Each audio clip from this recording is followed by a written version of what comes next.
గొల్లప్రోలు మండలం కొడవలి గ్రామం శ్రీకృష్ణాలయంలో కృష్ణాష్టమి వేడుకలు ఘనంగా నిర్వహించారు. ఈ సందర్భంగా స్వామివారికి ప్రత్యేక పూజలు అభిషేకాలు నిర్వహించారు. జనసేన పార్టీ బీసీ నాయకులు నక్క బద్రీ యాదవ్ ఈ ప్రత్యేక పూజ కార్యక్రమంలో పాల్గొన్నారు. వందలాది మంది భక్తులు స్వామివారిని దర్శించుకున్నారు. భక్తులకు తీర్థ ప్రసాదాలను కమిటీ సభ్యులు అందజేశారు. ఈ సందర్భంగా ఆలయం వద్ద పెద్ద ఎత్తున అన్నదాన కార్యక్రమాన్ని నిర్వహించారు. ఈ కార్యక్రమంలో రాష్ట్ర యాదవ కార్పొరేషన్ డైరెక్టర్ నక్క నారాయణమూర్తి, కొడవలి జనసేన నాయకులు, జనసేన బీసీ నాయకులు, టీడీపీ నాయకులు, గ్రామ పెద్దలు, ఆలయ కమిటీ సభ్యులు పాల్గొన్నారు. భారీ ఎత్తున అన్నదానం జరుగుతుంది.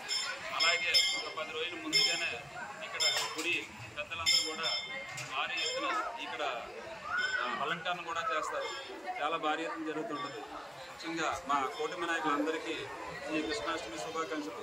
అలాగే డిప్యూటీ సీఎం పవన్ కళ్యాణ్ గారికి, అలాగే తంగిల్ ఉదయ శ్రీనివాస్ ఎంపీ గారికి, అలాగే పిఠాపురం జనసేన ఇన్ఛార్జ్ మర్రెడ్డి శ్రీనివాస్ గారికి, అలాగే తెలుగుదేశం టీడీపీ ఇన్ఛార్జ్ అయిన వర్మ గారికి, మొత్తం కూటమి నాయకులకి అందరికీ కృష్ణాష్టమి శుభాకాంక్షలు తెలుపుకుంటున్నాం. అలాగే